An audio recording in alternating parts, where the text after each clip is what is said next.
Cara agar terhindar dari fitnah Dajjal. Keluarnya Dajjal merupakan satu perkara yang pasti. Dajjal akan berusaha menyesatkan manusia dari jalan Allah Subhanahu wa Ta'ala, sehingga orang yang beriman semestinya mengetahui sifat serta fitnah-fitnah Dajjal agar terhindar dari kesesatannya.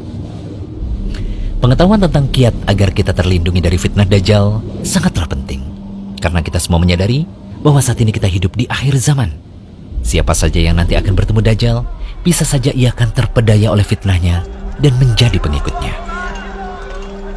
Nabi SAW telah menunjuki pada umatnya mengenai apa saja kiat untuk membentengi diri dari fitnah Dajjal. Beliau telah meninggalkan umatnya dengan penjelasan yang amat jelas. Karena fitnah yang satu ini adalah sebesar-besarnya fitnah yang ada hingga akhir zaman. Bahkan setiap Nabi selalu memperingatkan dari fitnah ini. Terkhusus Nabi Muhammad SAW sebagai penutup para nabi. Melanjutkan pembahasan serial Dajjal sebelumnya, berikut kami ulas cara untuk menghindari fitnah Dajjal. Pertama, berpegang teguh dengan ajaran Islam. Modal utama untuk menghadapi fitnah Dajjal adalah dengan mengenal ajaran Islam dengan benar, terutama lebih mendalami nama dan sifat Allah. Karena dengan mengetahui hal ini, seseorang pasti tidak akan tertipu dengan tipu muslihat Dajjal. Dajjal itu manusia biasa yang butuh makan dan minum, sedangkan Allah tidak demikian. Dajjal itu buta, sedangkan Allah tidak. Tidak ada seorang pun yang dapat melihat Allah di dunia sampai ia mati. Adapun Dajjal bisa dilihat oleh manusia, baik yang mukmin maupun yang kafir. Oleh karena itu, ini merupakan isyarat akan pentingnya iman, apalagi dengan mengenal serta memahami nama dan sifat Allah. Mengenai hal ini, kita dapat melihat pada kisah yang disebutkan dalam hadis Abu Sa'id Al-Khudri berikut ini. Dajjal muncul, lalu seseorang dari kalangan kaum mukminin menuju ke arahnya. Lalu bala tentara Dajjal yang bersenjata menemuinya.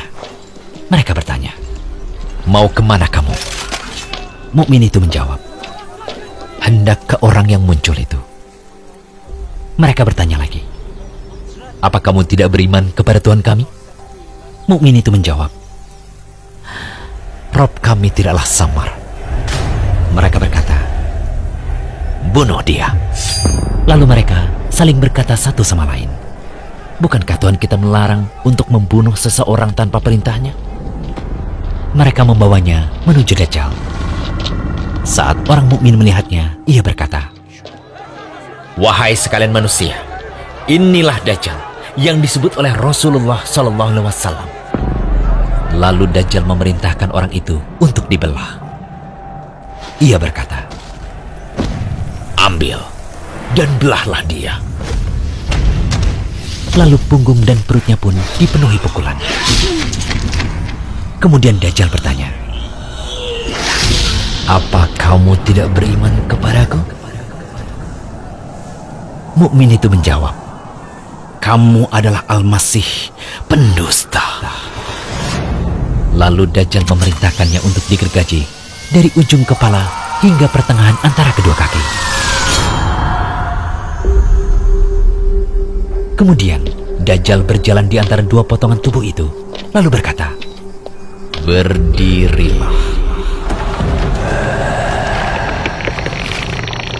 Tubuh itu pun berdiri. Selanjutnya, Dajjal bertanya kembali kepadanya, "Apa kamu beriman kepadaku?" Ia menjawab, "Aku semakin mengetahuimu."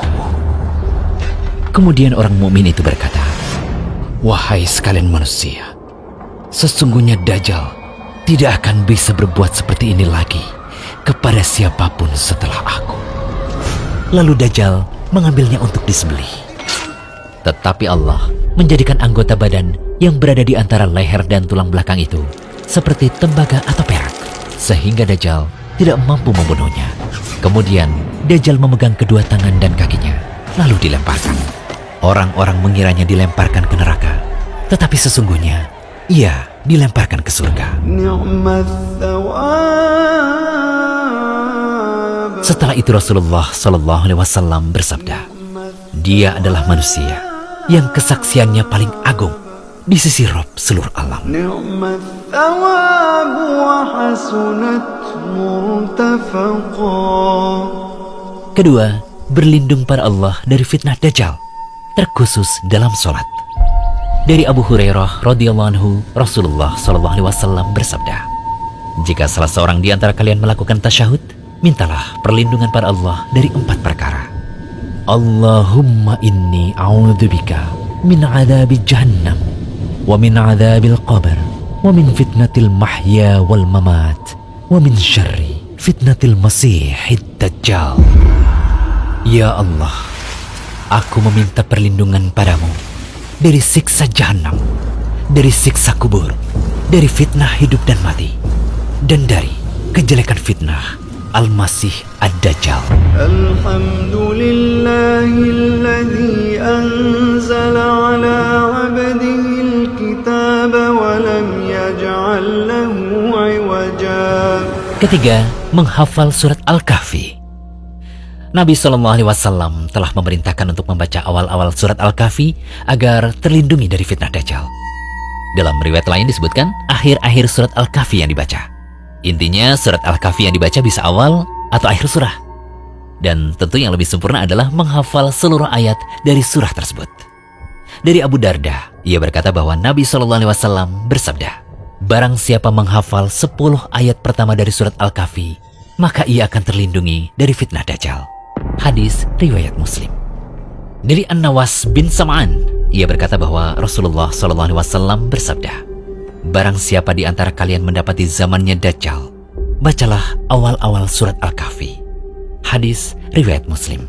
Dalam hadis lain juga disebutkan dari Abu Darda, ia berkata bahwa Nabi SAW bersabda, barang siapa membaca 10 ayat terakhir dari surat Al-Kahfi, maka ia akan terlindungi dari fitnah Dajjal. Hajjaj berkata, barang siapa membaca 10 ayat terakhir dari surat Al-Kahfi. Hadis riwayat Ahmad. Syekh Shu'aib Al-Arnaud mengatakan bahwa hadis ini sahih.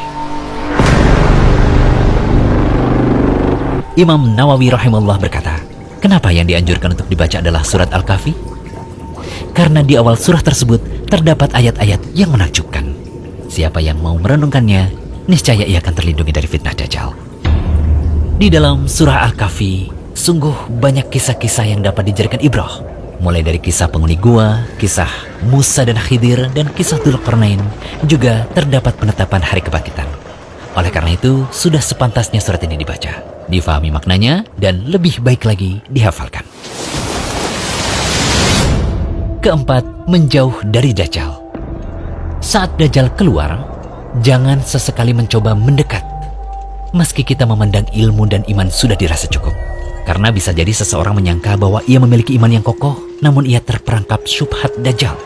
Lalu akhirnya ia pun menjadi pengikut setianya. Dari Imran bin Husain, ia berkata bahwa Rasulullah SAW bersabda, barang siapa mendengar berita kemunculan Dajjal, maka menjauhlah darinya. Demi Allah, ada seseorang yang mendatangi Dajjal, dan ia mengira bahwa ia punya iman yang kokoh.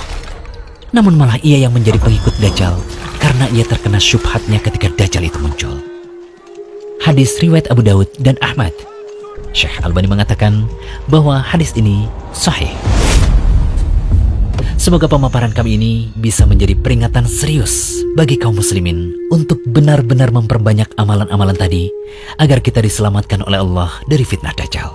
Nantikan pembahasan serial Dajjal berikutnya hanya di channel Rumaysur.com.